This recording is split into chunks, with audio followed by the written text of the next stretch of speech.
France, एक छोटा लड़का, स्कूल के लिए भाग रहा है। उसे देर हो रही है और मिस्टर हेमल की डांट का ख्याल उसे परेशान कर रहा है। जैसे ही वह गलियों से गुजरता है, उसे कुछ असामान्य दिखाई देता है। आमतौर पर चहल पहल वाली गलियां शांत हैं और हवा में एक गंभीरता का माहौल है।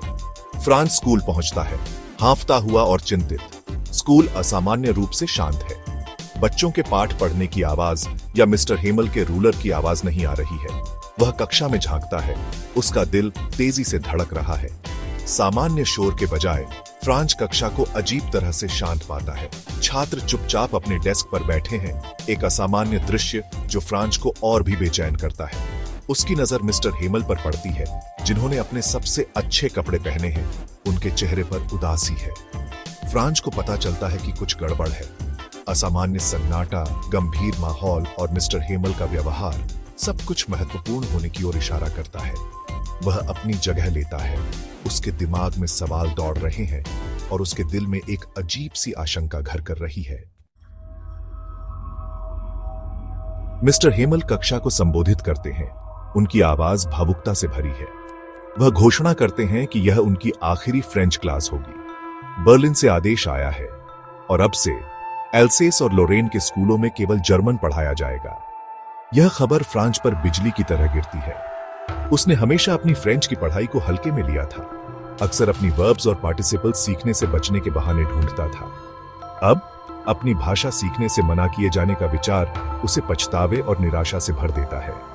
कक्षा स्तब्ध सन्नाटे से भर जाती है। जो छात्र अक्सर अपने पाठों के बारे में शिकायत करते थे, अब उन्हें अपनी भाषा के खोने का सामना करना पड़ रहा है और इसके साथ ही अपनी पहचान का एक हिस्सा भी। फ्रांस आखिरकार समझता है कि जिस चीज को उसने इतने लंबे समय तक एक काम समझा था, उसका महत्व क्या है। फ्रांसीसी भाषा, उसकी भाषा, अब केवल पढ़ाई का विषय नहीं है।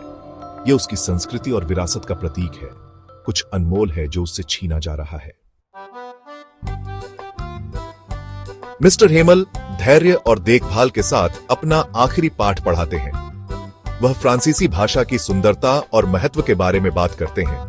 अपने छात्रों से इसे संजोने और संरक्षित करने का आग्रह करते हैं। वह पूरी ताकत से ब्लैक बोर्ड पर विव ला फ्रांस लिखते हैं। छात्र पूरी एकाग्रता से सुनते हैं। उनके दिल इस पल के भार से भारी है। उन्हें एहसास होता है कि यह केवल व्याकरण या शब्दावली का पाठ नहीं है, बल्कि उनके प्रिय शिक्षक का विदाई संदेश है, जो उन्हें याद दिलाने की अंतिम विनती है कि वे कौन हैं। फ्रांस पहली बार देशभक्ति की भावना महसूस करता है। वह हर शब्द, हर पाठ, हर ज्ञान को आत्मसात करना चाहता है जो मिस्टर हेमल प्रदान करते हैं। उसे एहसास होता है कि उसे एक उपहार दिया गया है, भाषा का उपहार, और वह इसे फिर कभी हल्के में नहीं लेने के लिए दृढ़ है। आखिरी पाठ दुख और गर्व, हानि और अवज्ञा का मार्मिक मिश्रण है। यह भाषा की शक्ति और एक शिक्षक और उसके छात्रों के बीच गहरे बंधन का प्रमाण है। चौथा भाग, प्रभाव। घंटी बजती है, पाठ के अंत और एक युग के अंत का संकेत देती है। मिस्टर हेमल भावुक होकर केवल ब्लैक बोर्ड पर वाइव ला फ्रांस लिख पाते हैं। छात्र और शिक्षक अपने दुहक और अवज्ञा में एकजुट हैं। फ्रांस एक बदला हुआ लड़का है। वह कक्षा से बाहर निकलता है। उसका दिल दिन की घटनाओं के भार से भारी है। बाहर की दुनिया अलग लगती है। शहर के चौक की आवाजें अब जो खो गया है, उसकी दर्दनाक याद दिलाती हैं। वह अपने साथ मिस्टर हेमल के आखिरी पाठ की स्मृति, उसके दिल में अंकित मार्मिक संदेश को लेकर जाता है। इस पाठ ने उसके अंदर उसकी भाषा के लिए एक नई प्रशंसा और शिक्षा के महत्व की गहरी समझ जगाई है। फ्रांस का अनुभव एक अनुस्मारक के रूप में कार्य करता है कि हमारी भाषा केवल संचार का साधन नहीं है, बल्कि हमारी पहचान का एक मूलभूत हिस्सा है। यह हमारे विचारों, हमारी संस्कृति और दुनिया में हमारे स्थान को आकार देता है। पांचवां भाग, एक कालातीत संदेश।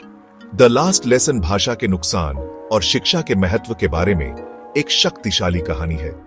यह कहानी हमारी पहचान को आकार देने और बदलती दुनिया की चुनौतियों का सामना करने के लिए शिक्षा की भूमिका पर प्रकाश डालती है।